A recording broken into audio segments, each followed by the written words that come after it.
es una metedura de pata, ¿no? Sí, O sea, es un un error. poco indignada, sí. A O sea, ver, que yo hubiera ¿tú crees? puesto el foco en otro sitio.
Bye.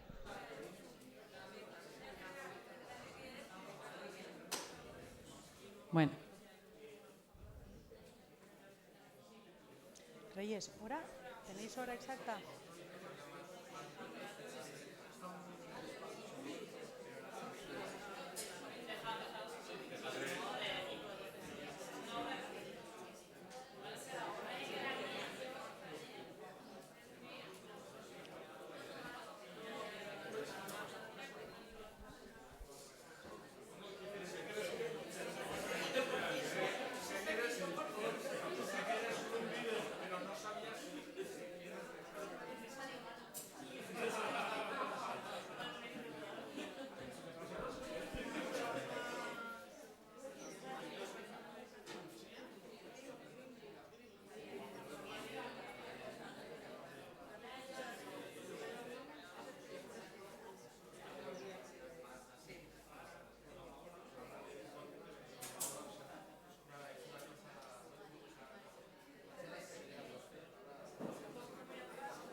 Espero que no esté sonando mi móvil. Efectivamente es Sebas. Pagándolo. Celia, es Sebas. Vale,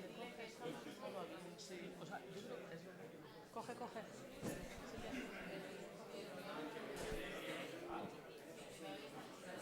Recuerda de girar la cámara.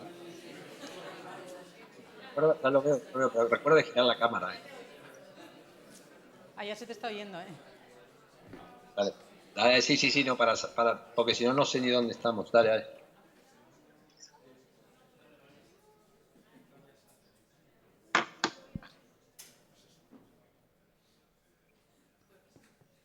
Bueno. ¿Ya han pasado los 5 minutos de cortesía? ¿Sí, no? ¿Me dice alguien la hora? Y 2 y 3.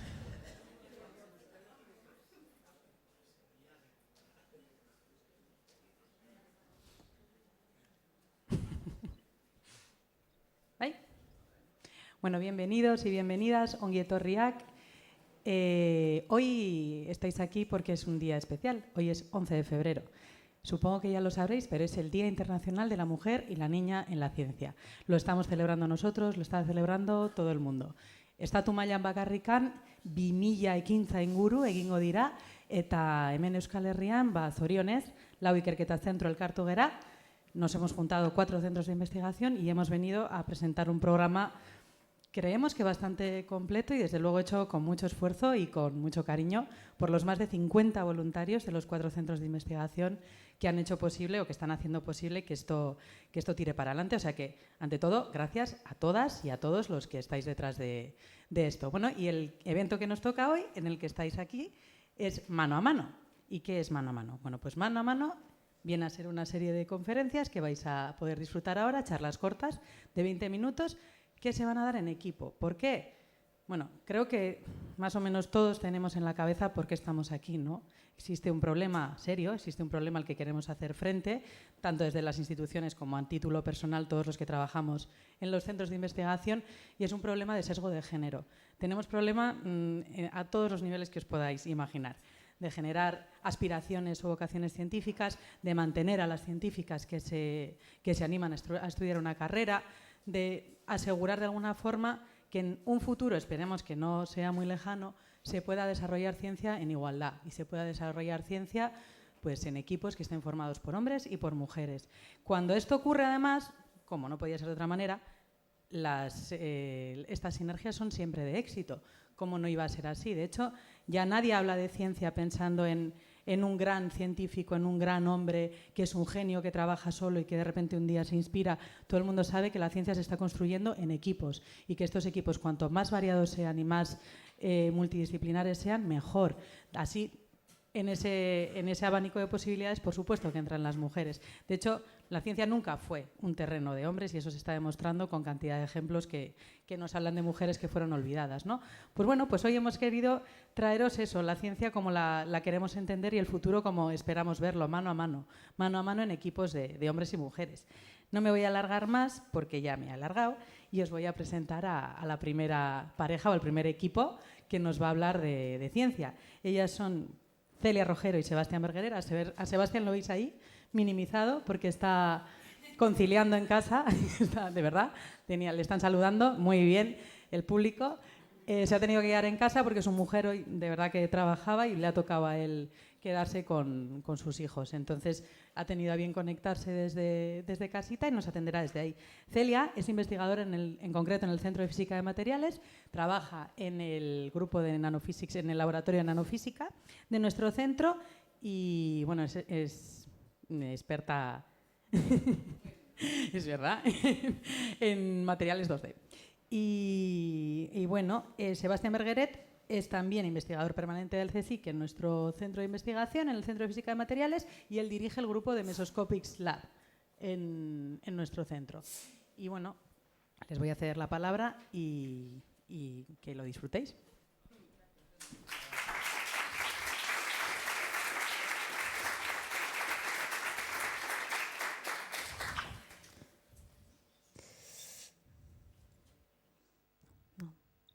Perfecto.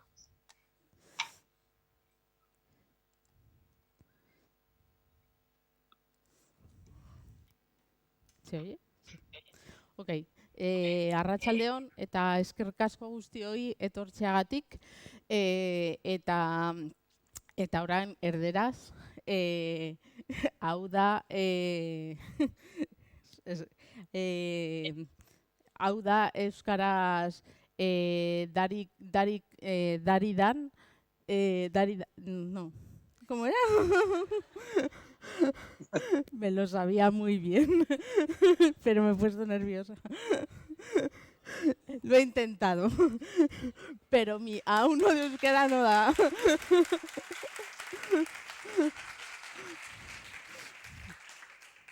Bueno, buenas tardes a todos. Como ha dicho Idoia, yo soy Celia Rojero y mi compañero es Sebas, que lo veis ahí arriba. Saluda, Sebas. Bueno, pues nosotros vamos a presentar hoy, nos pidieron que hiciéramos una presentación de un proyecto que tenemos en conjunto y nuestro proyecto se llama SuperTED. Es un nuevo detector de radiación termoeléctrico. Sebas, te cedo la palabra y saludas a todos, si quieres. Buenas tardes. ¿Me oís? Sí, sí. ¿Me oye? Bien. Bueno, buenas tardes.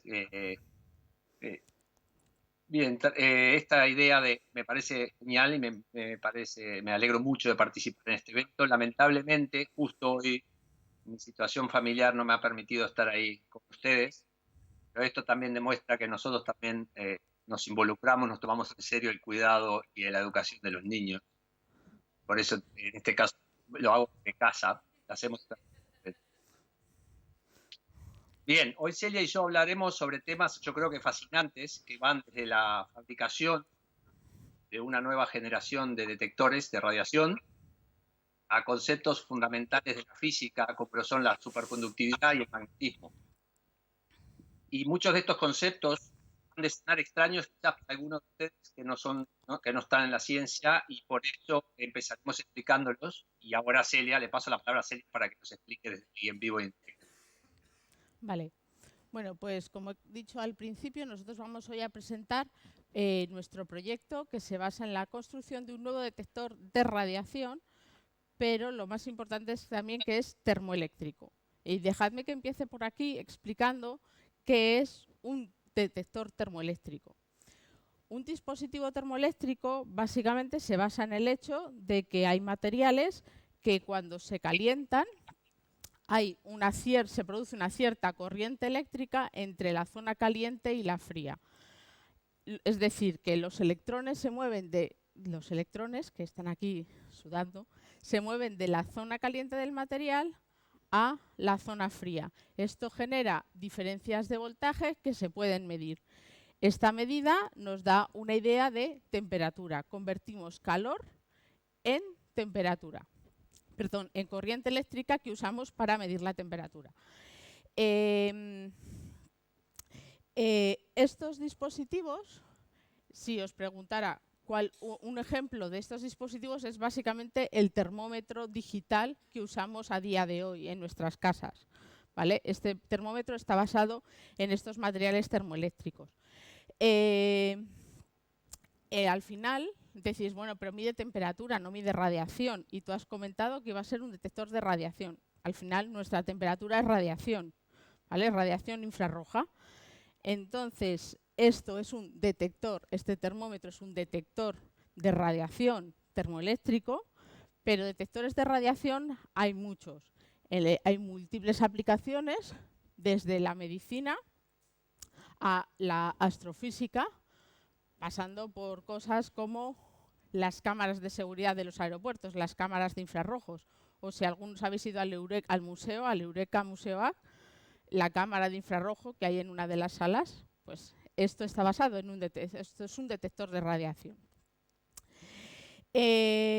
Los materiales termoeléctricos no son muchos, ¿vale? No todos los materiales poseen esta propiedad, pero bueno, aquí os muestro algunos de ellos. Suelen ser semiconductores o aleaciones de metales, níquel cromo, níquel aluminio. ¿Cuál es el problema? Que estos materiales son muy buenos conductores de la electricidad, pero su eficiencia no es muy alta cuando tienen que convertir el calor en electricidad, ¿vale? Entonces, ¿esto qué produce? Pues que tengan ciertos límites de eficiencia, por ejemplo, en qué rangos de radiación pueden medir. ¿Se oye bien? Ah, vale. En qué rangos de radiación pueden medir o en cuál es la sensibilidad que tienen a los cambios mínimos de radiación, de temperatura, por ejemplo. Entonces, se necesita investigar nuevos materiales o nuevos paradigmas para conseguir aumentar esa eficiencia. Y El intentar encontrar esos nuevos paradigmas es el origen del proyecto SuperTED, que os voy a presentar hoy, que es un proyecto europeo financiado por la Unión Europea, en el que 5 grupos de investigación de 4 países de Europa, 2 ubicados aquí en San Sebastián, nuestro instituto, el Centro de Física de Materiales, y una empresa, una startup, BioCrystal, el grupo de NIL Institute en Grenoble, en Francia, el grupo del CNR Nano en Pisa, en Italia, y el coordinador del proyecto, que es la Universidad de Jyväskylä en Finlandia. ¿Vale? ¿Y cuál es el objetivo? Lo remarco una vez más, es fabricar el primer detector termoeléctrico superconductor magnético del mundo. ¿A que ya os he asustado?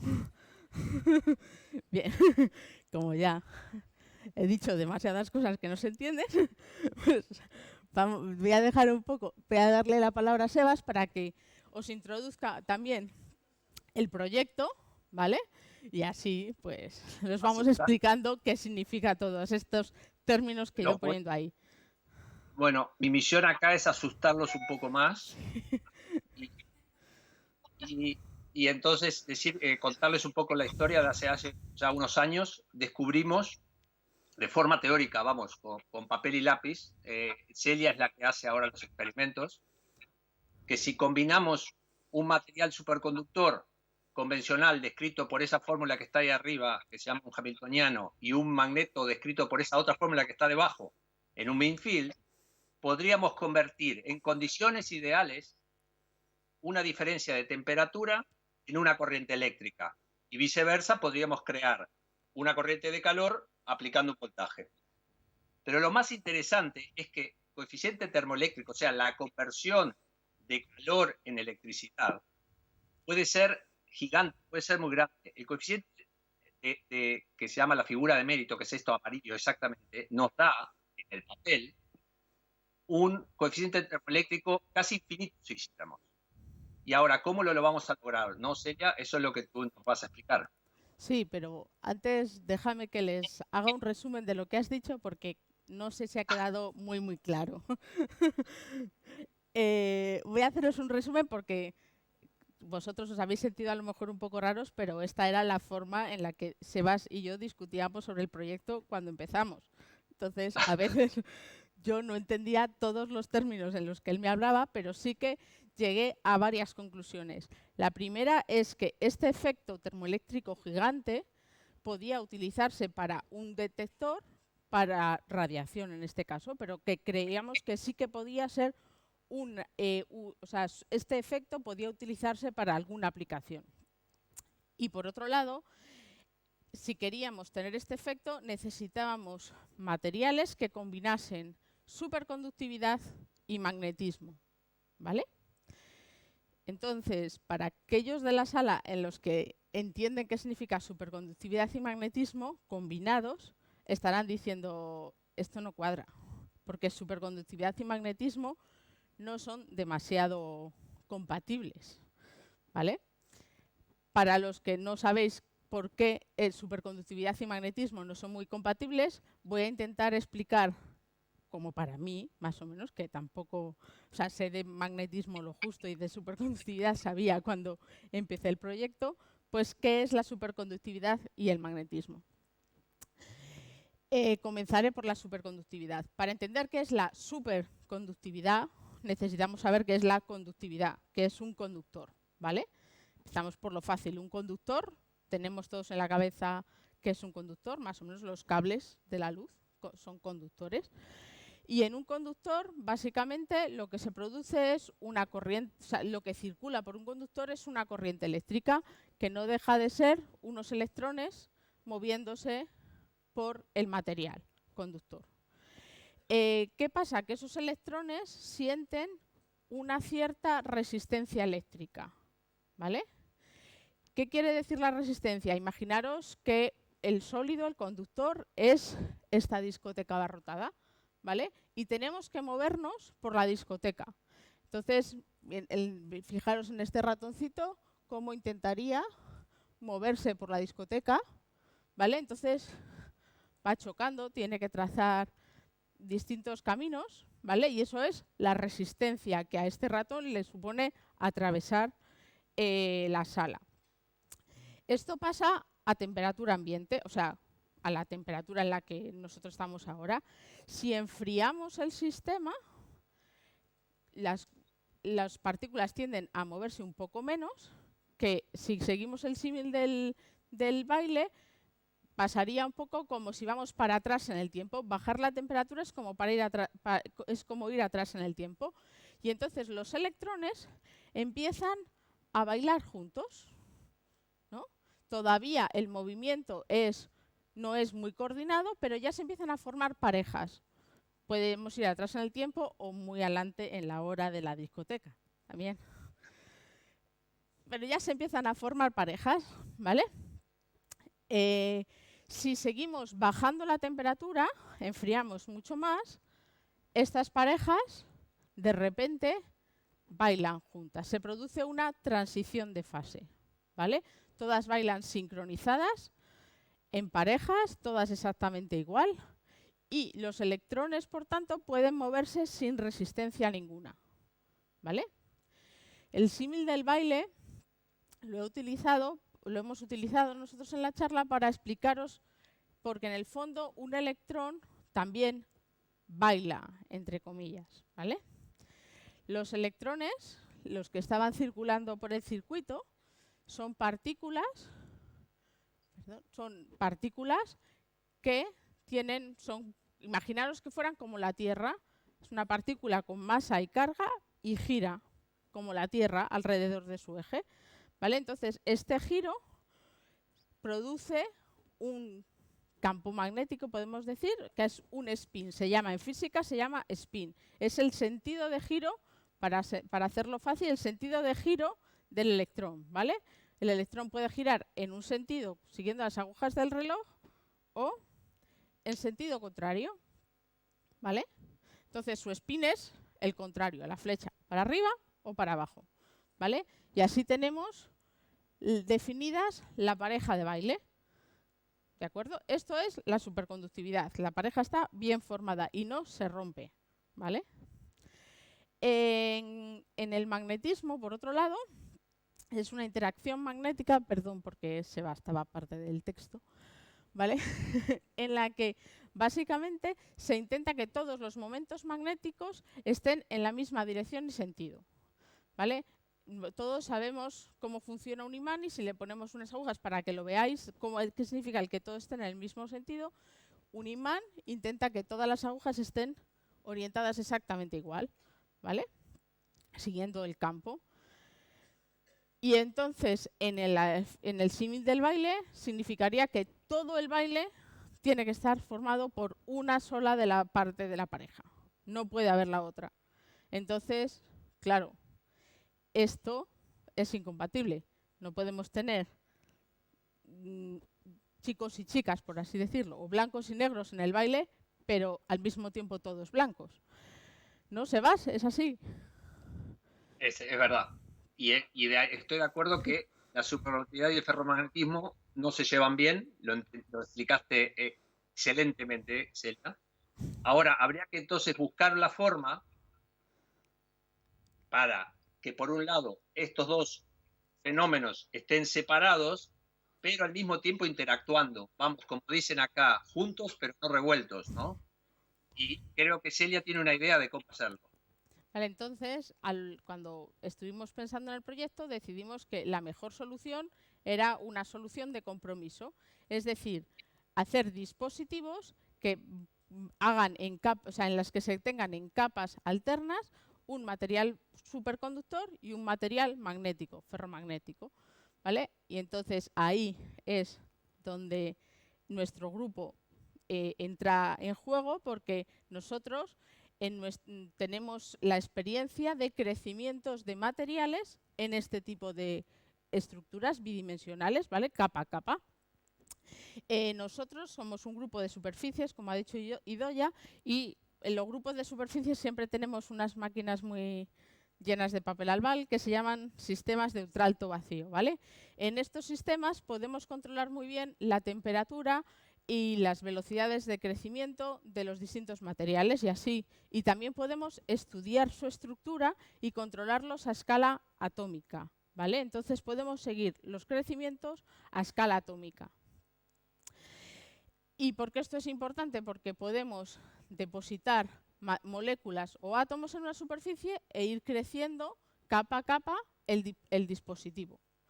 Y entender por qué las propiedades del dispositivo funcionan mejor o peor en función de la estructura atómica.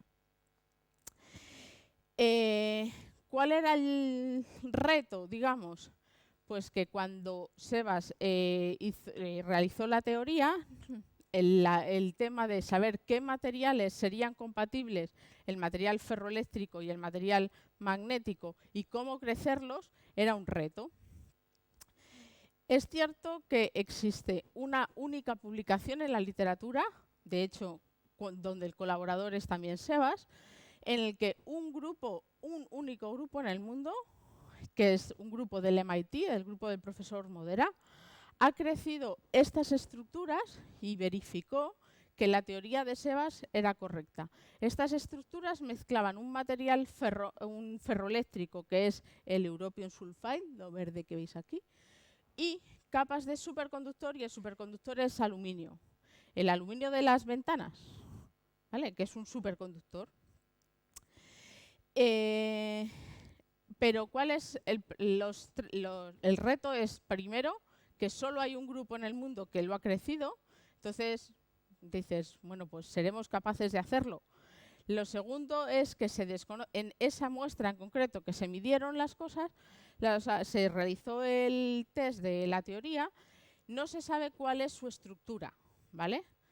Se crecen en unos ambientes poco controlados y funciona, pero no se sabe si optimizando el crecimiento o la interacción de los materiales se puede llegar a aumentar incluso más la eficiencia, ¿vale? Y este es, al final, como conclusión, el proyecto SuperT, ¿vale? Ya como resumen, mencionar que en el CFM, por un lado, hacemos el crecimiento.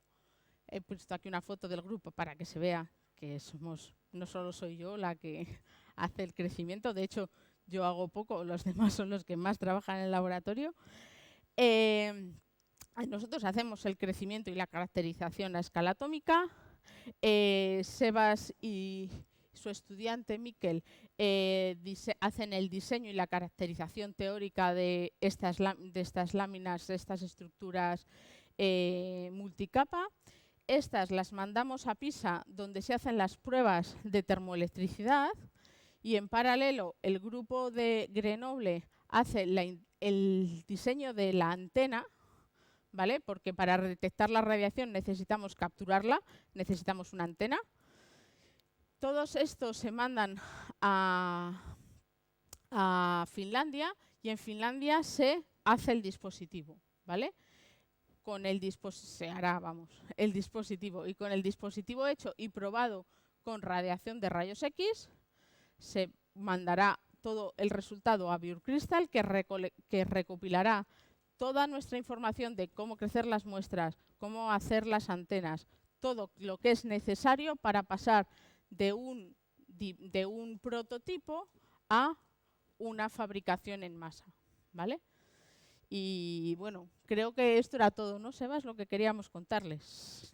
Creo que sí. Sí, todo. Bueno, pues gracias a todos. ¿Bien? Sí.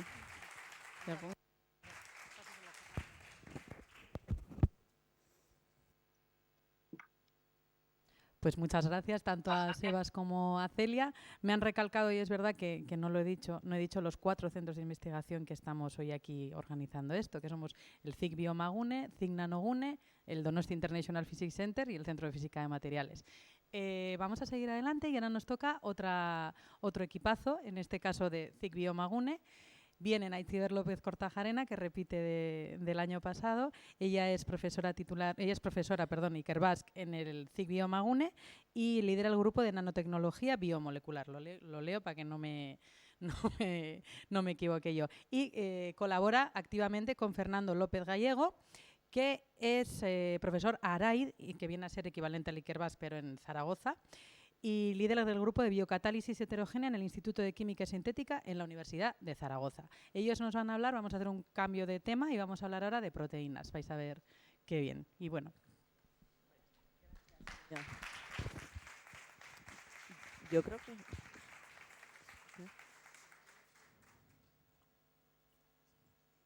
Esto va... Sebas, te vamos a cerrar, ¿vale? Vale. Ya luego conectamos otra vez contigo. Bueno, otra cosa, eso. Luego la ronda de preguntas las haremos al final de todas las charlas y ahí tendréis ocasión de hablar con nuestros investigadores y nuestras investigadoras. Bueno, sí, está bien, perfecto. Es que ricasco, Idoia. Bueno, nosotros, como ha dicho Idoia, trabajamos en proteínas y os vamos a contar un poco un proyecto que hacemos en común, Fernando y yo. El título, bueno, es bastante ambicioso, el proyecto es ambicioso, el título de la charla yo creo que es incluso más ambicioso que el proyecto, pero bueno, vamos a intentar convencer de lo que estamos haciendo. Biotecnología de proteínas para una economía circular. Y un poco, Fernando es experto en enzimas y proteínas funcionales y yo soy más de Legos y uso las proteínas como bloques de construcción para hacer cosas, ¿no? Y vamos a combinar un poco esos dos gustos diferentes por las proteínas para intentar desarrollar herramientas que puedan ser útiles para una nueva economía circular o una bioeconomía o economía más verde, ¿vale? Uy, aquí nos falta esto, ¿no? Cuando hablamos de proteínas y de que a los dos nos gustan las proteínas, bueno, siempre a mí me gusta empezar la charla pues intentando mostrar cuál es nuestra visión de proteínas. Todo el mundo piensa proteínas, un chuletón. Proteínas, esta visión nutricional, ¿no? Que es tan común, que no es que no sea correcta, porque es así, pero que es un poco lo que los medios han transmitido, ¿no? Y nosotros los científicos, tanto bueno, Fernando, que está ahí muy ocupado con sus cacharritos, ¿no? Como yo, tenemos una visión diferente de las proteínas, que es una visión molecular, ¿vale? Y entonces nosotros cuando pensamos en proteínas, pues no pensamos en esto, sino que en nuestra cabeza vemos esto. Son aminoácidos, son moléculas que forman diferentes estructuras y luego lo que nos fascina mucho es cómo a partir de estas estructuras, bueno, las proteínas generan esta impresionante diversidad estructural. ¿Se me oye mal o quieres hacer algo aquí? ¿Y qué hago? Perdón. Perdonad. Intentaré no soplar. Vale. Bueno, retomamos, ¿no? Esto es lo que vemos con las proteínas, ¿no? Con estas moléculas podemos acceder a esta gran diversidad estructural, ¿vale? Entonces, ¿qué son? ¿Cómo se hacen las proteínas? ¿Cómo hacemos estas moléculas? Existen en nuestras células, ¿vale? Y se producen en las células. Sí que queremos introduciros el ADN, porque igual la gente está más familiarizada con el concepto de ADN, ¿vale? El ADN es una molécula que mantiene la información genética. Por ejemplo, en una célula humana, el ADN codifica 21.000 genes. Estos 21.000 genes, a través de una molécula un poco intermedia, que es el ARN, que hace una copia del ADN, generaría las proteínas, que son proteínas funcionales, tantos genes como proteínas, incluso más proteínas que genes. Aquí nos gusta hacer este símil un poco, que el ADN podría ser como una enciclopedia de cocina donde están todas las recetas, todas las instrucciones para generar las diferentes proteínas. El ARN sería como una copia, una receta única que nos va a dar lugar a una proteína, y una proteína sería una molécula activa. Al final son las moléculas que en nuestras células hacen cosas, ¿vale? Son completamente necesarias para mantener la vida, y fallos en esas proteínas nos pueden dar lugar, por ejemplo, a enfermedades. Estas cadenas, esto es lo que nos estás montando aquí, ¿no, Fernando? Estas proteínas, al final, cuando se producen, son básicamente ese tipo de cadenas lineales de diferentes aminoácidos. Tenemos 20 bloques, solo 20 bloques, y los combinamos linealmente, ¿vale? Y lo que es muy sorprendente es cómo esas combinaciones lineales de esos bloques nos van a dar una estructura definida, ¿vale? Por ejemplo, ¿nos muestras algo de lo que estás haciendo? Sí, yo te iba a decir una cosa, esta proteína que es como tú de Bilbao, ¿no? Sí. Porque me está costando, es dura, o sea... No, pues se pueden así plegar en función de los diferentes colores, podemos tener diferentes plegamientos y si Vale. cambias... Si, por ejemplo, Fernando cambiara el orden en esa serie de colores, solo con el cambio de un aminoácido podría hacer que esa proteína se plegara en una estructura completamente diferente, ¿vale? Esto es algo que todavía hoy en día los científicos no entendemos muy bien cómo ocurre, y hay mucha investigación fundamental en la cual intentamos entender cómo esas secuencias lineales nos dan lugar a diferentes estructuras que luego van a dar lugar a diferentes funciones. Una vez que entendamos esto, pues podéis imaginar el gran rango de aplicaciones que podemos desarrollar, ¿vale? Y entonces igual, Fernando... Pero esto está muy bien, ¿eh? Esto lo has contado. Pero Estos son sirve pues, para las algo. estructuras, ¿no? Todas estas moléculas que has mostrado aquí, de estas figuritas tan bonitas. Vale, ¿Podemos hacer algo con ellas? Quiero Pues decir. sí, podemos hacer. Igual tú que vienes aquí como experto en funcionalidad en proteínas, Pero aparte tú de me habías jugar dicho que con- yo venía solo a montar esto de aquí. aparte de jugar con mis legos, igual nos explicas un poco lo de las funciones que pueden tener las proteínas. Bueno, algo te puedo contar. Venga. Las proteínas principalmente podemos clasificarlos en dos tipos de proteínas: proteínas estructurales y proteínas funcionales. Las proteínas estructurales las podemos encontrar, por ejemplo, en el pelo, en las uñas, dan lugar a estructuras, ¿no?, que nos son útiles. También las podemos encontrar formando parte de los músculos y permiten todos los movimientos de contracción. Y también hay ejemplos muy interesantes, como es la tela araña. La tela araña es un ensamblado de proteínas que dan lugar a unas fibras que tienen la particularidad de que a la vez que son altamente resistentes, son muy flexibles. De hecho, son tan resistentes que, como se puede ver en esa imagen, se han creado materiales basados en estas proteínas que sirven como antibalas. De hecho, cuando disparas la bala, son capaces de parar el impacto. De hecho, cuando se miden las propiedades de estos ensamblados proteicos, son incluso mucho más duros que el Kevlar, que es el polímero con el que se hacen hoy los chalecos antibalas. Pero por otro lado, las proteínas no solo sirven para formar estructuras, sino que tienen una función. Y es una función que es muy importante para los seres vivos, ¿no?, porque participan en muchos fenómenos fisiológicos, por ejemplo las transaminasas, ¿no? Si muchos de los que estamos aquí, seguro que en los análisis hemos visto que es un parámetro que nos dice el médico: tienes las transaminasas altas, te tienes que cuidar porque a lo mejor tu hígado no está funcionando bien o te has pasado el fin de semana bebiendo demasiadas cervezas, ¿no? Entonces, estas enzimas son muy importantes porque nos dan una idea de lo bien o lo mal que está funcionando el hígado. Otras son las lactamasas. Las lactamasas son unas enzimas, unas proteínas muy interesantes que fabrican muchos microorganismos y que lo hacen para luchar contra los hongos. Es como una herramienta biológica para defenderse de que vengan hongos y se comen a estas bacterias, ¿no? Estas lactamasas lo que hacen es que destruyen estos antibióticos que generan los hongos, entre ellos las penicilinas. Como sabemos, Alexander Fleming, cuando descubrió la penicilina, lo descubrió justo porque era un hongo que era capaz de destruir a unas bacterias que tenían en la placa, ¿no? Y no podían crecer esas bacterias cerca del hongo. Y era porque estas bacterias no tenían lactamasas, entonces no podían luchar contra ese antibiótico. Lo más interesante es que la amoxicilina, que es un antibiótico que muchos de nosotros seguro que hemos tomado alguna vez en nuestra vida, viene en general cuando vemos las pastillas, viene en combinación con una cosa que se llama ácido clavulánico. Y justo el ácido clavulánico es un inhibidor de estas lactamasas. Y esto hace que la eficiencia del antibiótico sea aún más potente y podamos combatir mejor la infección. Finalmente, otro ejemplo es la beta-galactosiasas o las lactasas, ¿no? Que estas lo que hacen es que hidrolizan la lactosa de la leche y dan galactosa y glucosa. Y cuando esta enzima no funciona, entonces es cuando somos intolerantes a la lactosa, porque lo que pasa es que no podemos metabolizar la lactosa de la leche y entonces no nos sienta tan bien. Entonces, mira, a Adriano le ha gustado, como he hablado de leche, se ha puesto ahí rápidamente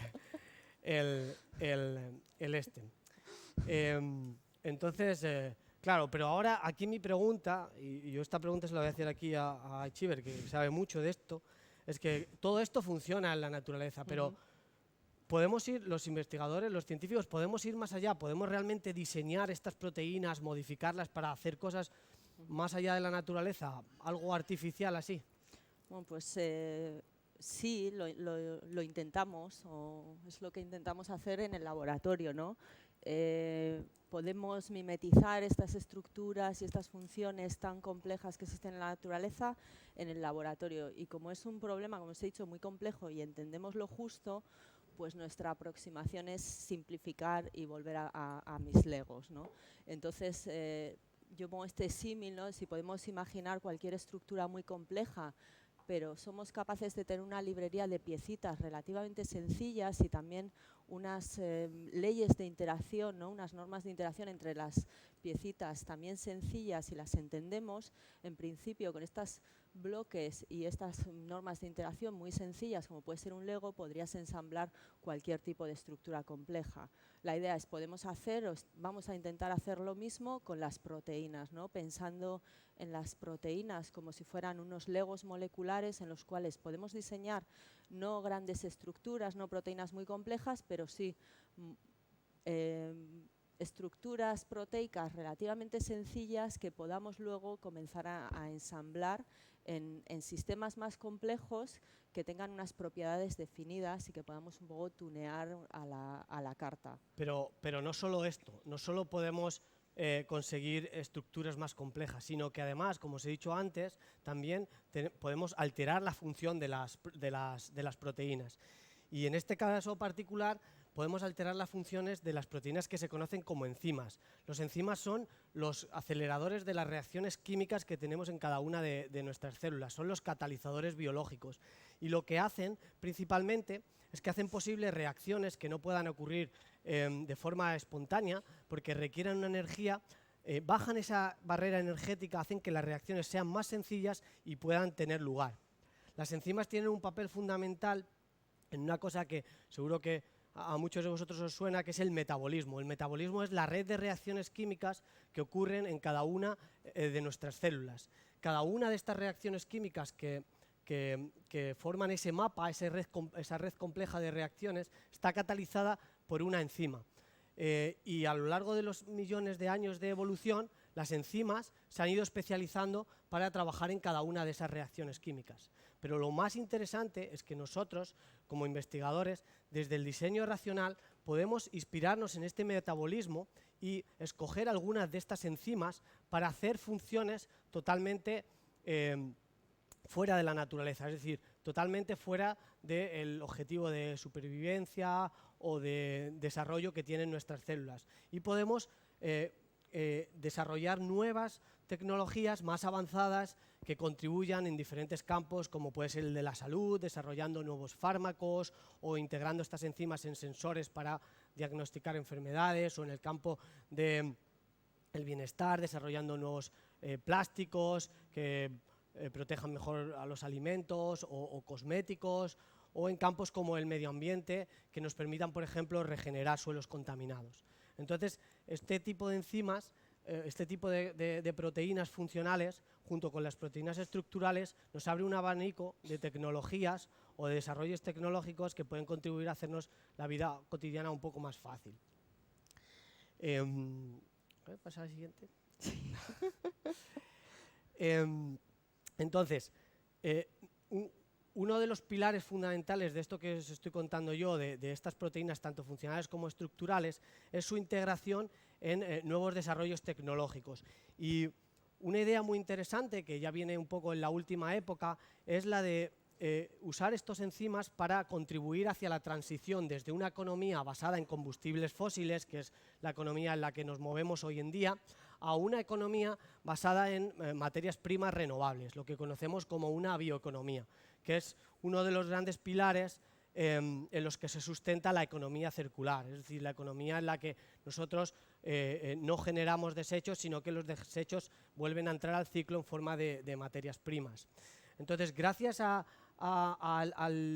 los esfuerzos que estamos haciendo los investigadores en mejorar a estas proteínas que pone a nuestra disposición la naturaleza, y gracias a una sinergia multidisciplinar de diferentes capacidades que vienen del campo de la ingeniería, del campo de la biología, del campo de la química o de la física, podemos realmente afrontar este reto de esta transición desde una economía, digamos, más fósil a una economía más sostenible.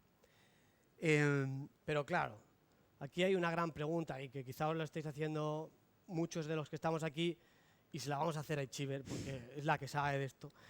Esto puede ser un brindis al sol. Es decir, yo sí os he contado aquí, pero ¿realmente hay iniciativas concretas para llevar a cabo esta idea? Es decir, estamos encauzando esto en las investigaciones hacia esta idea, utopía, concepto.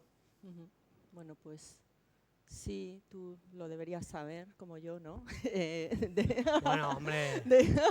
Bueno, hombre. De hecho, sí, es que yo no me leí el proyecto. De hecho, tenemos financiación de un proyecto de la Unión Europea en el marco de un programa de biotecnología que quiere promover estas iniciativas para la transición de una economía fósil a una bioeconomía, ¿no? Nuestro proyecto se llama OnBioCat y un poco en lo que consiste, nuestro objetivo final es un poco ¿no? Es generar esas biofactorías sintéticas en el laboratorio para que podamos convertir desde productos de desecho y diferentes materiales renovables utilizando estas biofactorías que vamos a generar en productos de alto valor añadido. Por daros un ejemplo, pues podemos coger desechos de aceites vegetales o bioalcoholes y generar estas maquinarias que nos van a transformar estos productos de desecho o renovables en, por ejemplo, moléculas que nos van a dar lugar a un nylon, ¿no? Un bionylon, que sería un textil que se puede utilizar en comparación con el nylon que usamos hoy en día, que viene de derivados del petróleo. ¿Cómo vamos a hacer eso? Pues un poco mezclando nuestras dos pasiones, ¿no? Que es las enzimas funcionales con las que trabaja Fernando, que puede modificarlas, que puede tener enzimas que vayan transformando diferentes compuestos químicos en otros, y un poco mis legos para organizar a esos enzimas en el espacio y generar esas maquinarias, esas biofactorías ordenadas, ¿vale? Entonces, un poco la idea del proyecto y lo que estamos haciendo mano a mano es esto, podemos generar estas herramientas biológicas y estas biofactorías basadas 100% en proteínas, en las cuales estamos desarrollando estos bloques estructurales que los podemos crecer de esta forma y, por ejemplo, podemos alternar, ¿no? Estos módulos rojos y azules que nos van a dar una organización espacial. Podríamos tener módulos diferentes o podríamos complicar esto aún más, y rutas enzimáticas que, por ejemplo, nos van a llevar desde residuos de aceites vegetales hasta estas moléculas que son las precursoras del nylon, ¿no? Y combinando todo esto, la idea del proyecto es un poco esta, ¿no? Usar esos bloques moleculares, esos legos moleculares para ensamblar esas cascadas enzimáticas que nos van a hacer estas conversiones. De hecho a mí esto, a Itziber, me suena un poco a que esto es como, de forma metafórica, es como una cadena de ensamblaje. Es que tenemos aquí a esta gente en una posición fija, de las que se van pasando unos componentes de uno al otro hasta tener el producto final. Pues nosotros lo que queremos hacer es esto justo, es disponer en el espacio las enzimas en la posición correcta para que los diferentes pasos que se necesitan para transformar esos sustratos o residuos o materias primas renovables en nuestro producto de alto valor añadido, ¿no? Es una cadena de revalorización. Y yo creo que la parte novedosa del proyecto está justo en mezclar estos dos conceptos, ¿no? El concepto de la proteína estructural con la proteína funcional y unirlos para desarrollar estos sistemas artificiales que nos permitan llevar a cabo estas transformaciones químicas de una forma mucho más eficiente y mucho más sostenible.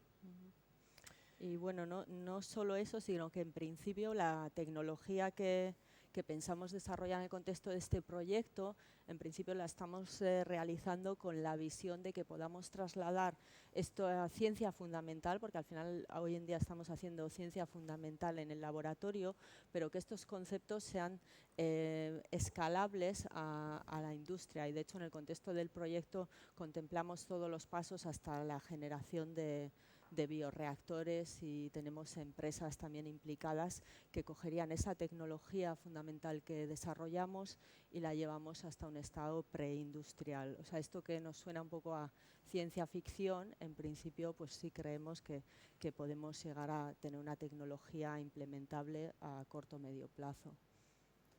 De hecho, yo creo que este proyecto es un claro ejemplo de cuando la biología trasciende la biología. Es decir, vamos a ir un poco más allá, usamos herramientas que pone a nuestra disposición la biología, las modificamos, las optimizamos y nos las llevamos a campos totalmente tan dispares como puede ser la producción de energía, o como puede ser la alimentación, o como puede ser el hogar. Muchos de los enzimas que desarrollamos en los laboratorios hoy en día se usan en los detergentes con los que ponemos las lavadoras, ¿no?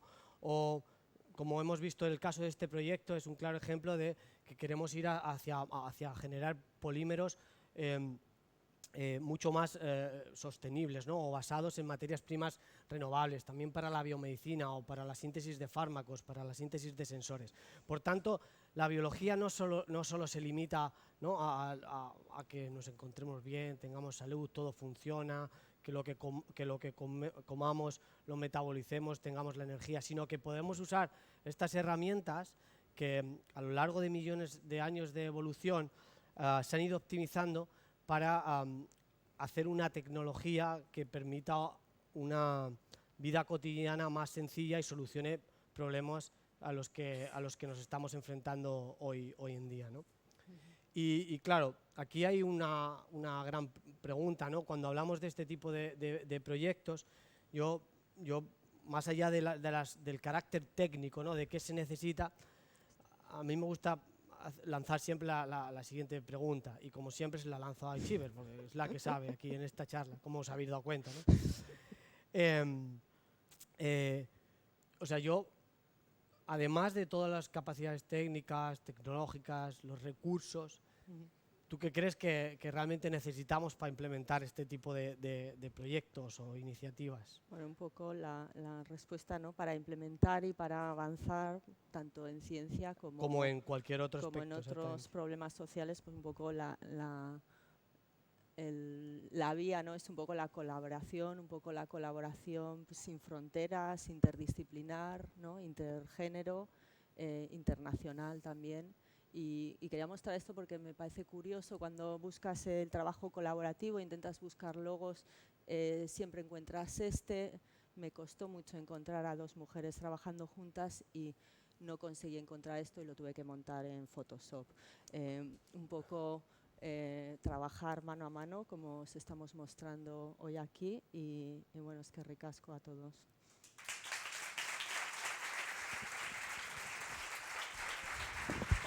Parece mentira. Bueno, muchas gracias a Aichiber y Fernando, y vamos a ir terminando ya. Nos queda la última pareja, el último equipazo. Vienen Miguel Moreno, que Miguel es investigador Ikerbasque Associate en nuestro centro, en el Centro de Física de Materiales y en el Donosti International Physics Center. Dirige el Grupo Experimental de Investigación 2D SPM y viene acompañado de Reyes Calvo, que es investigador Ikerbas también, fellow en CIG NanoUne, y que además, pues de todas las cosas que podía decir de Reyes no le va a gustar, pero yo recuerdo que ella fue una de las primeras promotoras en NanoUne hace ya, pues en el 2016, de que se celebrase el Día Internacional de la Mujer y la Niña en la Ciencia. Lo comenzó NanoUne y empezaron ellas solas y lo hicieron también, que al año siguiente nos sumamos pues todos los que estamos hoy aquí, o sea que muchas gracias a ella y a todas las que estuvieron ahí.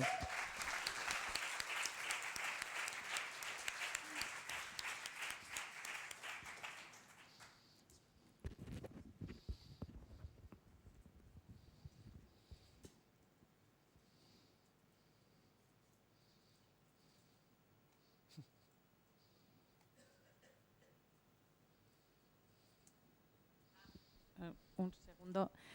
Algunos tenéis una cinta, unas bandas, habéis visto.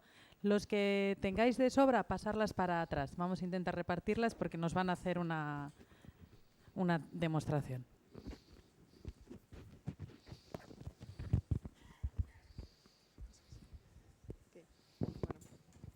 Oye, ¿esto qué hace?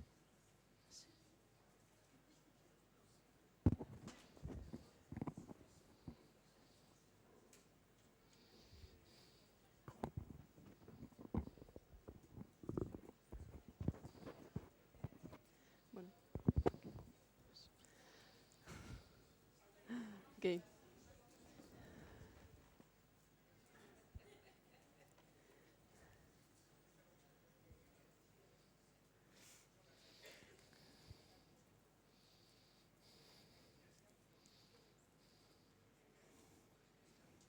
Bueno, buenas tardes. Gracias a todos por estar aquí. Miguel y yo hoy os vamos a hablar de un proyecto que tenemos en conjunto con Sara Barja, que está aquí con nosotros, bueno, que Sara coordina, de hecho, y lo que intentamos en nuestro proyecto es bueno, coordinar, mezclar nuestros distintos también conocimientos, las distintas técnicas de nuestros laboratorios, pues para intentar diseñar dispositivos electrónicos basados en nuevas propiedades de los materiales. En este proyecto que estamos realizando conjuntamente tiene dos pilares. Uno de ellos es una cosa que se llaman aislantes topológicos y la otra materiales bidimensionales. Entonces, en esta charla lo que vamos a hacer es un poquito lo contrario. En lugar de explicaros extensamente de qué va el proyecto y contaros un poquito menos de física, hemos pensado que quizá lo más interesante sería hablaros de qué es un aislante topológico, de qué es un material bidimensional y solo al final de la charla daros unos pequeños brochazos de lo que va de nuestro proyecto. Así que yo os hablaré de lo que es un material bidimensional, de sus propiedades, etcétera, etcétera, pero empezará Reyes ahora contándoos lo que es un aislante topológico. Ella es una experta en este tipo de materiales, así que nada, Reyes, cuando quieras. Muy bien, gracias. Bueno, vamos a empezar por el principio. ¿Qué es un aislante? ¿Sabéis lo que es un aislante? Bueno, ¿qué es? ¿Me lo decís? Eso es. Puede ser un aislante térmico, ¿no? Por ejemplo, que no dejaría pasar el calor. Y hoy de lo que vamos a hablar son de aislantes eléctricos, ¿no? Materiales que no conducen la electricidad. Como sabemos, podemos, en función de cómo conducen o no la electricidad, podemos clasificar los materiales en conductores, como por ejemplo los metales, ¿no? Los hilos de cobre, como decía Celia, que son muy buenos conductores de electricidad. Semiconductores, que son materiales que a veces conducen y a veces no, y que de hecho son muy interesantes porque el hecho de poder controlar esa propiedad, si podemos controlar cuándo conducen o no conducen, nos permite construir dispositivos lógicos, dispositivos electrónicos.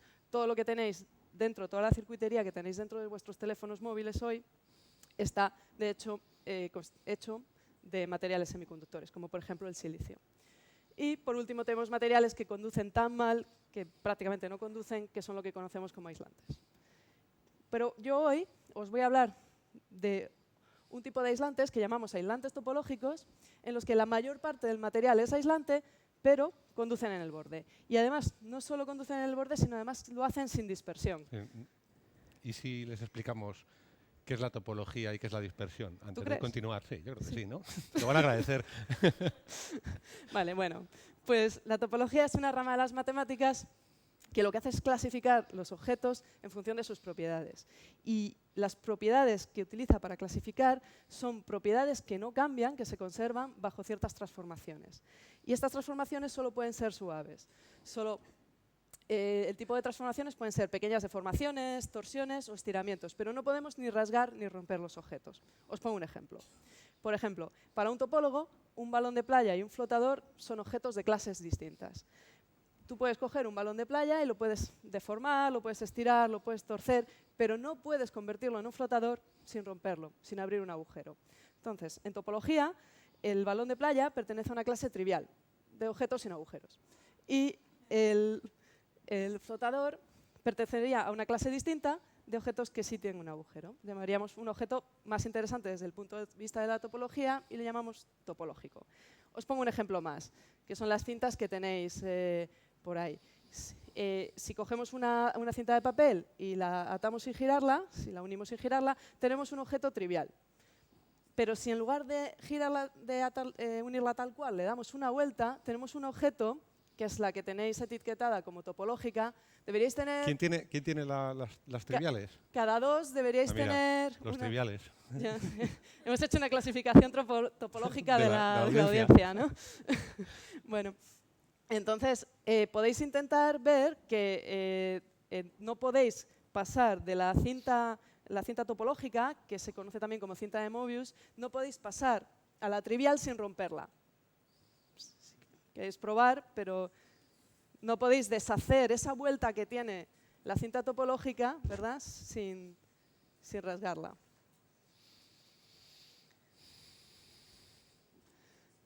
Bueno, pues ahí tenemos otro ejemplo de clasificación topológica. Pues lo mismo lo podemos hacer con los materiales, con las propiedades electrónicas de los materiales. Podemos clasificar los materiales en aislantes en aislantes triviales, como por ejemplo la madera, son materiales aburridos, ¿no?, que no conducen, o hay otra clase de materiales que son los aislantes topológicos, como por ejemplo el teluro de mercurio. Y como os he dicho, en los materiales topológicos tenemos conducción en el borde.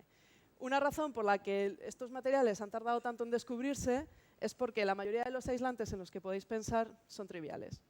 Casi todos los aislantes que conocéis, la madera, los plásticos, el aire, son aislantes triviales. Son muy pocos materiales que sean aislantes topológicos.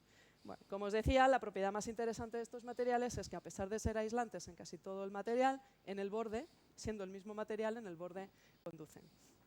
Y para entender esto un poquito mejor, pues vamos a revisar o vamos a recordar cómo es la conducción eléctrica. Aunque Celia ya os lo ha explicado, yo voy a pasar otra vez un poquito sobre ello. Sabemos que los materiales están constituidos de átomos, ¿verdad? Y en los átomos tenemos núcleos y electrones. Los electrones son partículas cargadas y hay algunos electrones que están muy ligados, muy unidos a sus núcleos, pero en los conductores tenemos electrones libres, electrones que pueden moverse libremente por el material. Y esto es así solo materiales que son buenos conductores. Entonces, uno pensaría que en principio la conducción eléctrica en un material conductor pues es algo así, ¿no?, como el tráfico fluido en una carretera. Pero incluso en los mejores conductores que conocemos, como por ejemplo en un hilo de cobre, pues pasan cosas como estas, ¿no? Hay pequeños atascos, ¿no? Los electrones, cuando pasan a través del material, interaccionan con los núcleos, interaccionan con otros electrones, con defectos, y algunos de esos electrones se dan la vuelta, ¿no? Van moviéndose por el material y se vuelven y no llegan a su destino, ¿no? Y esto es, en el fondo, es el origen de la resistencia eléctrica y es lo que ocasiona las pérdidas de energía, ¿no? Lo que hace que de la energía que producimos en una central eléctrica a nuestra casa llegue solo una parte de ella, ¿no? Y esto es algo pues, que nos gustaría evitar, ¿no? Entonces, ¿cómo podemos evitar la dispersión? ¿Cómo podemos evitar que los electrones se den la vuelta? Bueno, pues prohibiéndoselo, ¿no? O como hacemos con el tráfico. Con el tráfico lo que hacemos es construir autopistas. Separamos los coches que se mueven en una dirección de los coches que se mueven en la dirección contraria. Bueno, pues esto es justo lo que ocurre en el borde de un aislante topológico. Los electrones que se mueven en una dirección están separados de los electrones que se mueven en la contraria. Y les está prohibido darse la vuelta. ¿Y cómo conseguimos esto? Bueno, pues volvemos a una propiedad de la que hablaba Celia, que es el spin de los electrones. Los electrones giran sobre sí mismos y pueden girar en una dirección o en la contraria. Y este giro en un material topológico está muy bien definido, de forma que los electrones que se mueven en una dirección, por ejemplo, de derecha a izquierda, giran en una dirección, y los que se mueven en la contraria giran en la opuesta. Y no pueden interaccionar entre ellos, y por tanto, los electrones que giran en una dirección no pueden girar en la contraria y no pueden darse la vuelta. El primer material que se descubrió que tenía propiedades como aislante topológico fueron los pozos cuánticos del teluro de mercurio, que son pequeñas capas muy finas, parecido a las que contaba también Celia, crecidas en un sándwich con otro compuesto que es el teluro de mercurio. Aquí, por ejemplo, tenéis una imagen de microscopía electrónica donde se ven estas capas de material, que son como de unos 4 o 5 nanómetros, en ese sándwich de teluro de cadmio. Lo que ocurre es que estas estructuras hay que crecerles otras capas encima porque son muy inestables en el aire. Y eso complica un poco las cosas a la hora de hacer dispositivos. Lo que nos obligaba a hacer, cuando yo trabajaba con este material, era que teníamos que hacer atacar partes del material para poder definir esos bordes y poder trabajar con los estados del borde, ¿no? Entonces, bueno, eran procesos de fabricación bastante complejos. Aquí, por ejemplo, veis la zona en la que hemos hecho el etching, el atacado del material, y aquí nos ha quedado una zona, y aquí veis esta zona más brillante de aquí, es el pozo cuántico, es la capa de 4 nanómetros de teluro de mercurio. Después de hacer esto, lo que hacemos es depositar contactos metálicos y definimos dispositivos. Estos dispositivos, como este, por ejemplo, de aquí, los colocamos en instrumentos y hacemos medidas, bueno, a bajas temperaturas, con campos magnéticos, y estudiamos sus propiedades electrónicas y magnéticas. Y aquí os ponía un pequeño ejemplo de este dispositivo en concreto de aquí. Era una propuesta para hacer un interferómetro de spin. Y bueno, como os decía antes, este material ha funcionado como aislante topológico, pero dista un poco de ser ideal, porque tenemos varias capas, hay que crecerlo. Es muy difícil crecer compuestos de mercurio, luego es muy difícil trabajar con ellos, y además pues, está cubierto y es una capa, pues no sé, como de 4 o 5 nanómetros. Y no sé, a mí me hubiera gustado, cuando trabajaba con este material, pues haber tenido algún material disponible que, no sé, fuera como estuviera descubierto, no hubiera tenido que estar crecido en un sándwich, o que fueran capas más delgadas, no sé, puestos a pedir yo creo que de un solo átomo. yo creo que ¿Tú tienes alguna idea? yo nunca he crecido un material de estos, pero suena terrible, suena complicadísimo de crecer, y yo creo que esto se puede mejorar, quizá. Básicamente, de alguna manera creo que se puede mejorar, pero para eso hay que acudir a otro campo de la ciencia de materiales o de la física, como queréis llamarlo, que son los materiales bidimensionales, que es básicamente a lo que yo me dedico aquí en Donosti, en el Centro de Física y Materiales y en el Donosti International Physics Center. Yo trabajo en materiales bidimensionales y, de hecho, la mayoría de mi carrera científica se ha centrado en este tipo de materiales, que son conocidos desde hace no muchos años. Entonces, ¿a qué me refiero con bidimensional? Bueno, supongo que todos vosotros estáis familiarizados con las dimensiones espaciales, pero básicamente coincidís conmigo en que este objeto es tridimensional en el espacio, ¿no? Tiene su longitud, tiene su anchura y tiene su altura, ¿vale? Como tantísimos otros materiales a los que estamos acostumbrados a tratar día a día. Si yo cojo ahora una hoja, supongo que también estáis de acuerdo conmigo en que este material ha perdido una de las dimensiones, o casi ha perdido una de las dimensiones. Seguimos teniendo la longitud, seguimos teniendo la anchura, pero la altura casi la hemos perdido. No estrictamente, pero casi. Entonces, básicamente, los materiales bidimensionales de los que os voy a hablar se parecen muchísimo a esto, solo que son infinitamente más delgados todavía que esto, ¿vale? Entonces, ¿por qué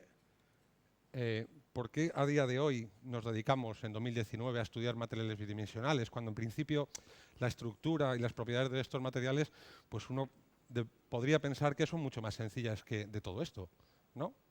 Esto debería ser un material más sencillo de explicar y de estudiar que de todo esto.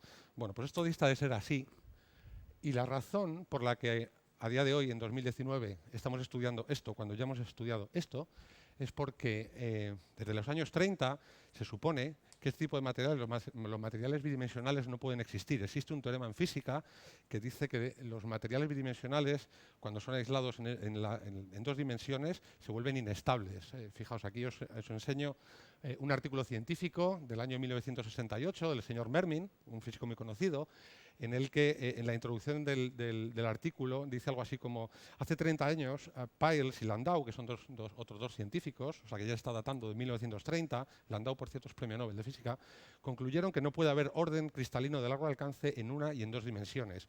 Y de hecho la conclusión de su trabajo es la siguiente: el resultado de este trabajo excluye el orden cristalino en dos dimensiones. Básicamente lo que este teorema dice es que cuando tú reduces la dimensión de este material, vas quitándole capas básicamente, y cuando llegas a las dos dimensiones, lo que el material prefiere hacer es esto, que es doblarse para adquirir de nuevo la tercera dimensión, básicamente. Con lo cual, esto nos sirve de poco.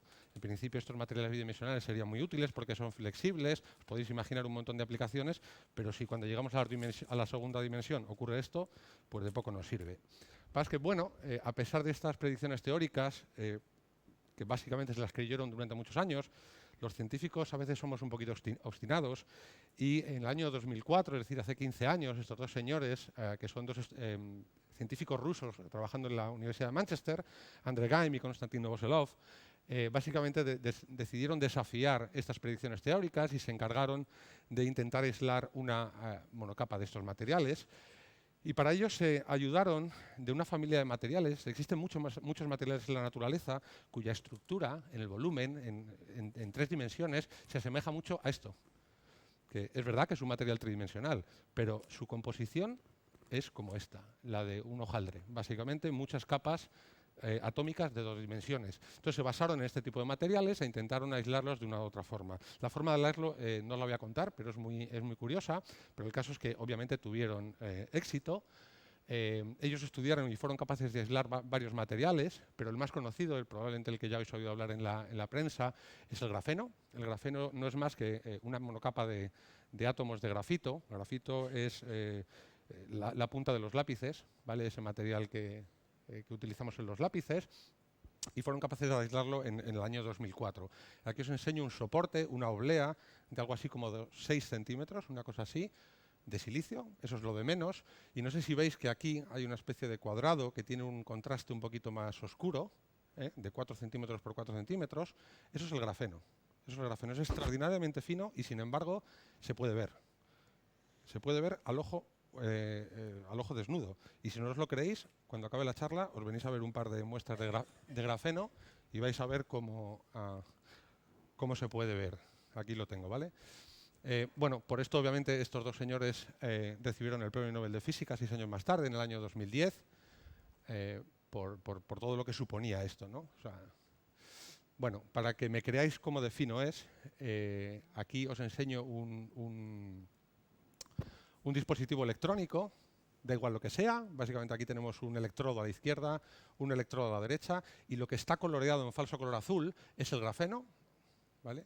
Lo veis aquí, y está como una manta, básicamente como una manta o una sábana extendido. Los investigadores, por alguna razón, decidieron que había que cortarlo, dejando solo este puente entre los dos electrodos. Esto básicamente tiene una anchura de 1 micrómetro. Un micrómetro es 50 veces más fino que el pelo humano, ¿vale? Y entonces, bueno, pues esto es literalmente un puente. Por aquí debajo no hay nada, por encima no hay nada, y está colgando el grafeno. Entonces os he contado el grafeno, bueno, que es muy fino, pero ¿cómo de fino es el grafeno? ¿Qué estructura tiene el grafeno? Esta es la estructura del grafeno. Si os vais, si pudierais con un microscopio muy potente iros a la escala más pequeña para observar de qué está compuesto, veríais que el grafeno está compuesto por átomos de carbono dispuestos en esta estructura de panal de abeja, ¿vale? Cada uno de los vértices o cada una de estas bolas es un átomo de carbono, y por encima de esto no hay nada, por debajo no hay nada. Es decir, básicamente la anchura de este material es simplemente un plano de átomos. No hay nada en la naturaleza que pueda ser más fino que esto. O sea que básicamente el ser humano ha alcanzado el límite bidimensional con este material, con el grafeno. Pero claro, estamos en 2019, la ciencia avanza rápido, han pasado 15 años desde todo esto. Y como os decía antes, hay un montón de materiales cuya estructura es muy parecida a esta. Con lo cual, a día de hoy, 15 años después, se han conseguido aislar cerca de 60 materiales bidimensionales. El primero, obviamente, es el grafeno, siempre tiene que estar, pero hay otros tantos, por ejemplo, el siliceno o el germaneno. El siliceno está tiene una estructura muy parecida al grafeno, pero con átomos de silicio, el germaneno con átomos de germanio. También tenemos otros materiales muy parecidos al grafeno, pero utilizando dos elementos de la tabla periódica, por ejemplo, el nitrógeno y el boro, formando el nitruro de boro. El fosforeno, también con átomos de fósforo. Tenemos otras familias un poquito más complicadas, los dicalcogenuros de metales de transición, que no son estrictamente bidimensionales porque están formados por 3 capas de átomos, pero bueno, para lo que importa también se cuentan como materiales bidimensionales y de hecho es mi material bidimensional favorito, la familia, porque son varios y ya os contaré ahora por qué. Y bueno, como os podéis imaginar, cada uno de estos materiales tiene unas propiedades mecánicas, eléctricas, térmicas completamente distintas, ¿no? Depende de la aplicación para la que lo queramos usar, pues deberíamos usar grafeno o fosforeno o algún dicalcogenuro, etcétera, etcétera.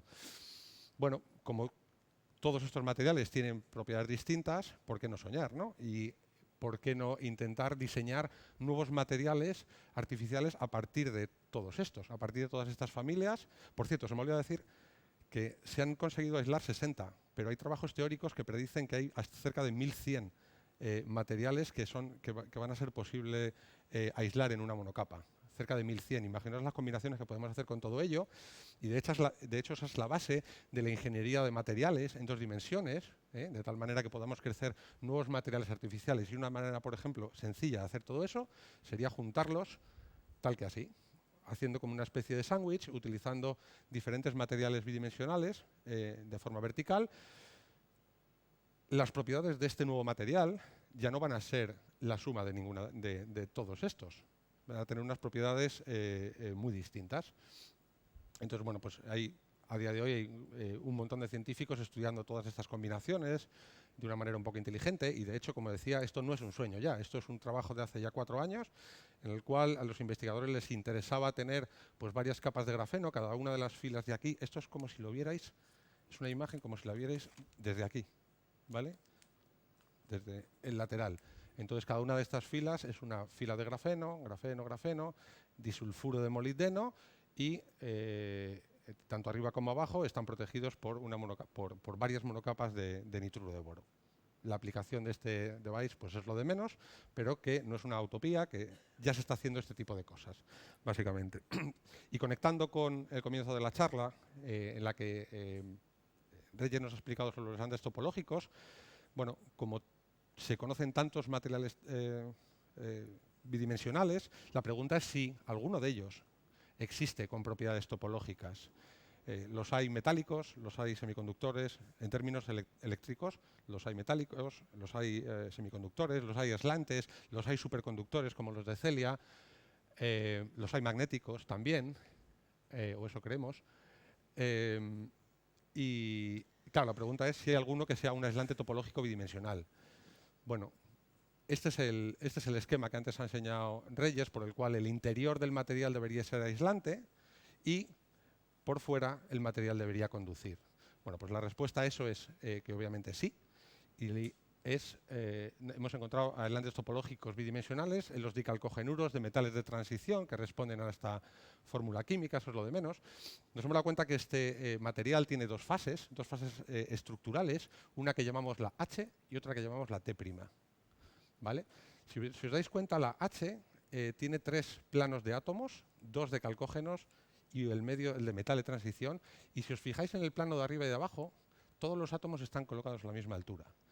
¿Vale? Esa es la fase H. La fase T' es exactamente igual, salvo por una pequeña diferencia, que los planos de arriba y de abajo tienen un zigzag arriba y abajo. Hay una pequeña diferencia en estos átomos. Bueno, pues esta pequeña diferencia da lugar a diferencias enormes en las propiedades del material, porque este material es un semiconductor normal, y esta fase es un aislante topológico. Aquí os enseño una imagen de microscopía de efecto túnel, en el cual veis los dos materiales coexistiendo, han crecido, con lo cual esta parte de arriba, bueno, esto es diselenuro de tungsteno, ¿vale? Entonces, esta parte de arriba es la fase H. Cada bollito que veis aquí es un átomo, ¿vale? Y luego, separado por una línea de puntos, tenemos la fase T'. Y, por cierto, el ancho de esta imagen en particular es 5.000 veces más pequeño que el ancho del pelo. O sea, bastante más pequeño de una micra. Bueno, la fase H no nos importa, nos quedamos con la 1T', que es la que os he dicho que es un aislante topológico. Y entonces, bueno, para que sea un aislante topológico, el material debería ser aislante en el volumen, o sea, en la parte interior del material, y conductor en la parte exterior, ¿no? Ahora os voy a enseñar un mapa. Esta es la topografía del material, una imagen de microscopio. Lo siguiente que voy a enseñar es un mapa de la misma región, en la cual vais a ver punto a punto cómo de buen conductor es el material, ¿vale? Aquí lo tenéis. Sustituimos la topografía. Zonas claras, zonas donde el material conduce. Zonas en negro es donde el material es más bien aislante. Y otra vez aquí, este es el borde del material. Como veis, lo que hay muy cerca del material es una franja de tamaño, de color grisáceo, que nos indica que la conducción en el material aquí es bastante más alta que en el interior. A poco que nos adentramos dentro del material, el material se vuelve aislante, eléctrico, y no conduce, y sin embargo, aquí el borde tenemos los dos canales de los que antes Reyes hablaba, supuestamente con el spin-up y el spin-down, ¿vale? Bueno, este es un trabajo que me encontré este fin de semana, salió el viernes, y en otro material muy parecido, en el ditelurio de tungsteno, y lo pongo simplemente porque es una cosa de hace 2 días. Y básicamente demuestran exactamente lo mismo que hicimos nosotros. Aquí hacen un zoom, este es el material, como veis se ve, esta es una imagen de microscopía óptica. O sea que se ve perfectamente el material, es una monocapa, tal cual, y hacen un zoom aquí y miden las propiedades electrónicas y ven que el borde efectivamente es mucho más brillante, lo cual quiere decir que conduce, y sin embargo dentro es mucho más aislante, ¿vale? Bueno, pues en este punto el azar quiso que nos juntáramos los 3 en Donosti y decidiéramos, hablando entre los 3, pues pedir un proyecto conjunto en el cual intentáramos indagar un poco más en la naturaleza de los aislantes topológicos, el de los dicalcogenuros, estudiar un poco sus propiedades, pero ir un poquito más allá e intentar, al final, después de entender las propiedades de esos materiales, crear algún dispositivo que tuviera cierta utilidad, ¿no? Y para ello, pues, bueno, intentamos combinar nuestros conocimientos, como decía Reyes. Yo me dedico, entre otras cosas, al crecimiento de estos materiales bidimensionales. Sara es una experta en microscopía de efecto túnel, para estudiar las propiedades de estos materiales a la escala microscópica, y Reyes es una experta de transporte electrónico para estudiar las propiedades de estos materiales en una escala un poquito mayor que la de Sara. Bueno, pues básicamente el crecimiento de otros materiales, que es una cosa que estamos haciendo aquí en Donosti, básicamente se basa en la evaporación de los materiales puros, o sea, es decir, si estamos creciendo diseleniuro de tungsteno, como os enseñaba antes, pues tenemos que evaporar el selenio y el tungsteno con unos evaporadores que indico aquí, y básicamente los átomos individuales de selenio y de tungsteno van a parar a un sustrato que está caliente, que nosotros calentamos por detrás, y la temperatura es suficiente como para crear este material. Todo esto, por supuesto, se hace en vacío para que no haya contaminación, para que no haya agua, para que no haya aire, pero básicamente en general así es como crecen estos materiales. Esto se llama epitaxia de haces moleculares. ¿Qué más? Bueno, Sara, su parte corresponde, una vez que están crecidos los materiales, como os decía, lo que le toca a ella es básicamente intentar entender las propiedades de estos materiales, cómo de bien han crecido, cómo de mal han crecido, qué defectos tiene a la escala atómica, es decir, si tiene, por ejemplo, vacantes o tiene otro tipo de defectos, cuáles son las propiedades electrónicas a la escala atómica. Aquí os enseño una imagen de STM donde veis alguna de las islas. Este es el sustrato, que da igual, y aquí veis alguna de las islas, ¿vale?, del material que hemos crecido en cuestión. Esta es otra imagen de STM sobre una de las islas, mucho más pequeña, estos son 5 nanómetros, donde veis átomo a átomo el material, ¿vale? Bueno, y una vez hecho esto y una vez estudiadas las propiedades a la escala atómica, bueno, pues le damos paso a Reyes. Ella lo monta en sus dispositivos y básicamente, si no, lo monta en sus dispositivos. ¿Y qué haces? Bueno, la idea es, como os explicaba antes, ponerle, una vez que Miguel y Sara, crecen y caracterizan bien las propiedades microscópicas de estos materiales, pues es ponerles contactos eléctricos, ¿no? Y hacer medidas eléctricas para que se puedan utilizar, ¿no? Como dispositivos electrónicos. Bueno, de hecho, nuestra propuesta, el objetivo de nuestro proyecto va un poco más allá. Más que simplemente hacer un dispositivo electrónico, es hacer una variante, ¿no? Que le llamamos dispositivos espintrónicos, en los que utilizamos esa propiedad cuántica de los electrones, el spin, para hacer estas operaciones lógicas que necesitamos en un circuito, ¿no? En un dispositivo. Entonces, bueno, por ejemplo, ahí tenéis algunos ejemplos de cómo son un dispositivo electrónico. En principio, lo que hacemos, como os contaba antes en los semiconductores, pues con un electrodo extra podemos controlar la... ¿Te me dejas el...? Sí, a ver si me lo vas a dejar. Podemos controlar la corriente que pasa entre dos electrodos simplemente en función la corriente, cómo se mueven los electrones, ¿no? Pues con un electrodo extra. En estos dispositivos de spintrónica lo que queremos hacer es controlar la corriente, pero en este caso controlando el spin. ¿Y cómo podemos hacer eso? Bueno, pues aprovechando esto que os decía antes, de que en los bordes de un aislante topológico tenemos separados los electrones que tienen spin en una dirección y spin en la contraria, ¿verdad? Entonces podríamos hacer estos filtros en los que nos quedamos solo con los electrones que se mueven en una dirección y por tanto giran solo, tienen spin solo en una orientación. O, siendo más ambiciosos, el objetivo final de nuestro proyecto en realidad es crecer estas multicapas que decía Miguel, ¿no? Con distintos materiales bidimensionales, de forma que podamos controlar la interacción entre distintos estados de borde y de esa forma controlar esos estados de spin para construir dispositivos electrónicos. Y bueno, pues con esto... ¿Y ya está?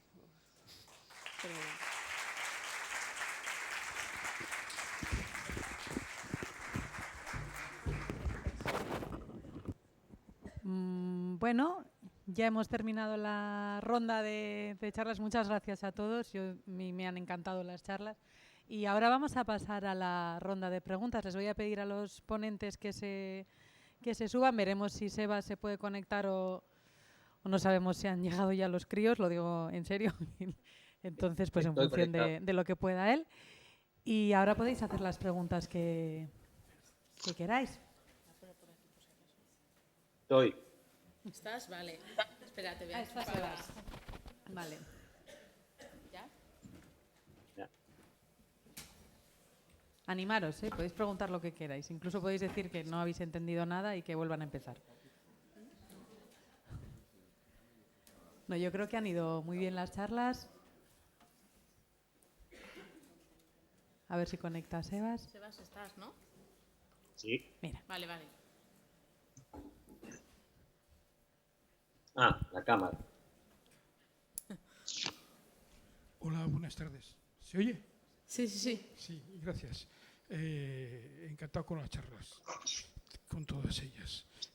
Para los de Cipio Magune, en este producto que se ha propuesto el bionylon a partir de grasas y bioalcoholes, claro, me quedo asombrado porque no veo de dónde sale el nitrógeno que es necesario para la composición del nylon. Y como la incorporación del nitrógeno en la naturaleza es tan costosa, requiere tanta energía, pues... Fernando. Ojo lo que ha estudiado usted. Sí, lleva toda la razón. De hecho, para formar las poliamidas, que son lo que forman el nylon, necesitamos nitrógeno. Y de los aceites no nos salen. Entonces nosotros, bueno, que no lo hemos mencionado porque no hemos entrado en los detalles más técnicos de la cascada de reacciones que tienen lugar, en un último paso, que es donde incorporamos el nitrógeno, puede venir de dos formas. Directamente a través de usando sales de amonio.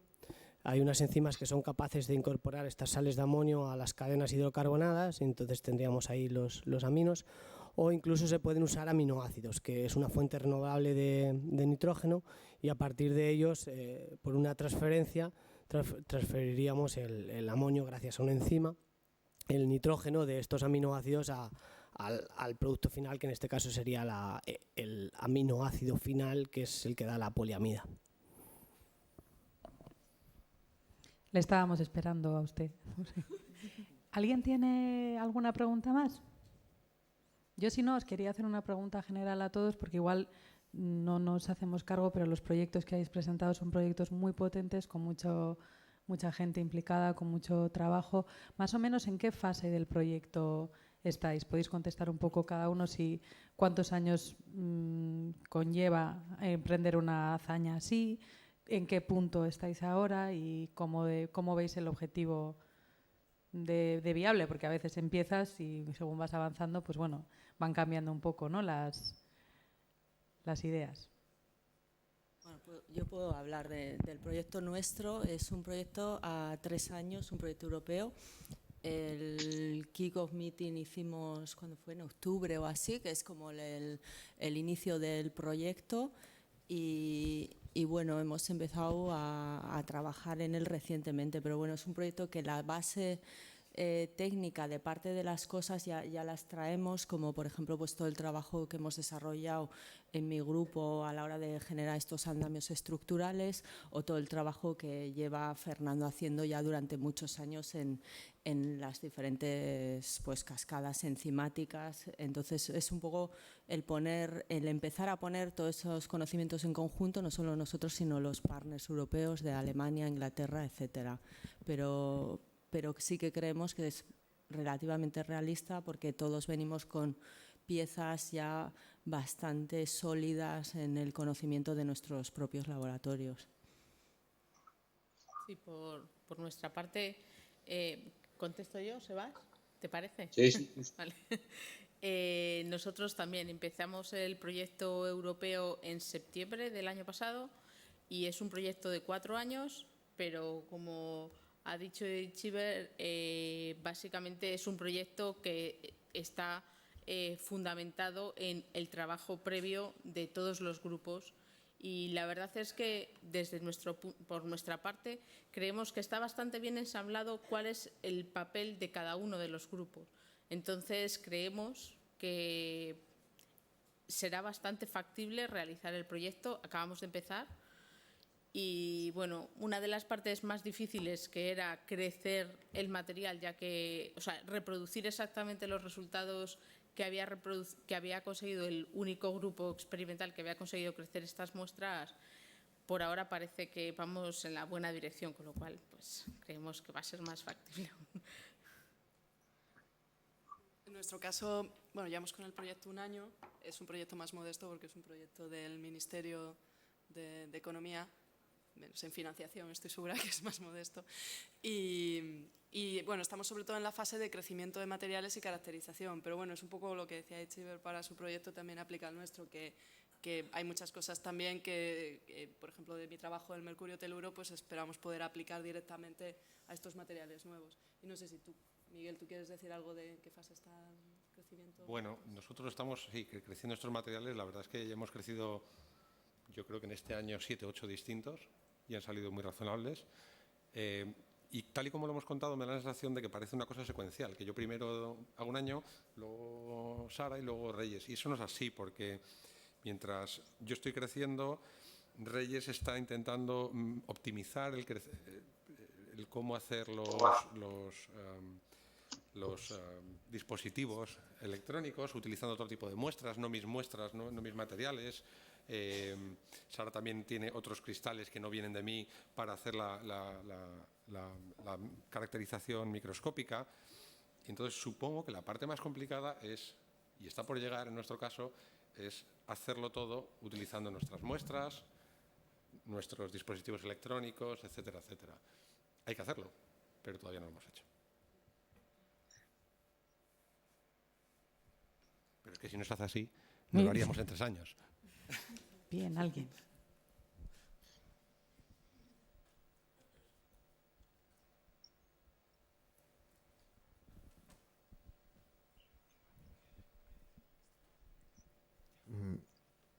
Ciencias, muchas cosas. Yo vengo del mundo de la escritura y quería preguntarte, a ver, ¿cuál es la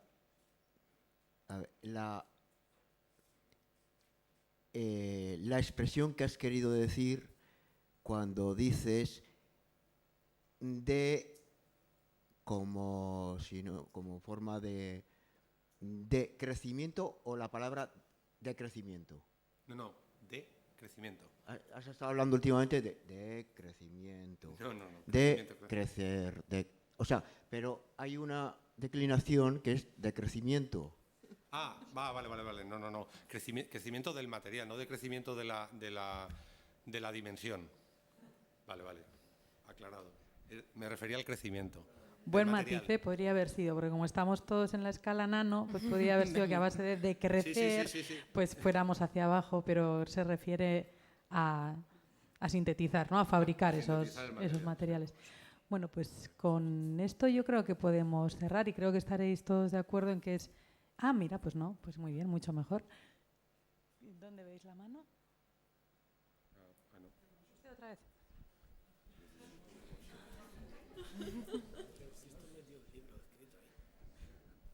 La idea esta de ensamblar en una cadena de una proteína estructural toda una serie de proteínas funcionales que cada una son enzimas y cada una va haciendo una reacción, me parece una idea formidable, una idea para después conseguir un producto final. Ahora, yo eso lo puedo entender en puntitos, así muy pequeño, pero como una cosa industrial, cuando todo está mezclado, ¿cómo se coordinan los tiempos ahí, en cada fibra y para que no se alíen unas cosas con otras? O sea, en principio, la idea del proyecto es ir desde organización casi a escala nanométrica, que va a ser cuando tengamos como ese andamio proteico en el que vamos a ordenar, por ejemplo, 3 enzimas en cascada, a que luego esas unidades funcionales donde tienen los 3 enzimas ordenados se inmovilicen en soportes sólidos, que es algo que ya se está haciendo para enzimas, pero no de forma ordenada. Y esto sí que luego lo puedes escalar, pero a nivel de cada unidad, cada cacho de cascada enzimática que vamos a montar está organizada en su andamio, y luego eso va a haber múltiples unidades de esas, pero si tienes una organización local, pues la transferencia de sustrato-producto a nivel local va a ser eficiente. No sé si te he contestado. Bueno, yo simplemente un poco por comentar. O sea, este andamio de proteínas lo que nos da es el control espacial a escala nanométrica. Después tenemos que introducir esto en unos chasis artificiales, que viene siendo una estructura un poco más grande, que se puede manipular, digamos, a escala más industrial. Y esto, un poco nosotros, nuestra idea, nuestro concepto es que esta escala, es como un chasis artificial que nos dé un poco o nos mimetice a cómo funcionan las células. Las células, al final, las enzimas dentro de las células están organizadas en estructuras nanoscópicas dentro de una estructura microscópica que es el chasis celular. Entonces nosotros buscamos un poco, nos inspiramos en estos diseños para llevar a cabo este proyecto.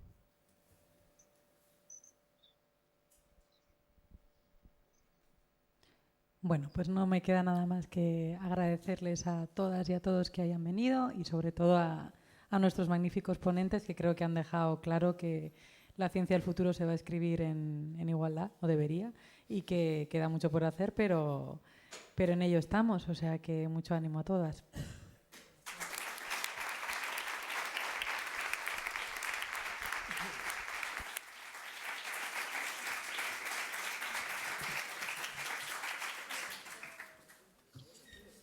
Gracias, Sebas. Gracias.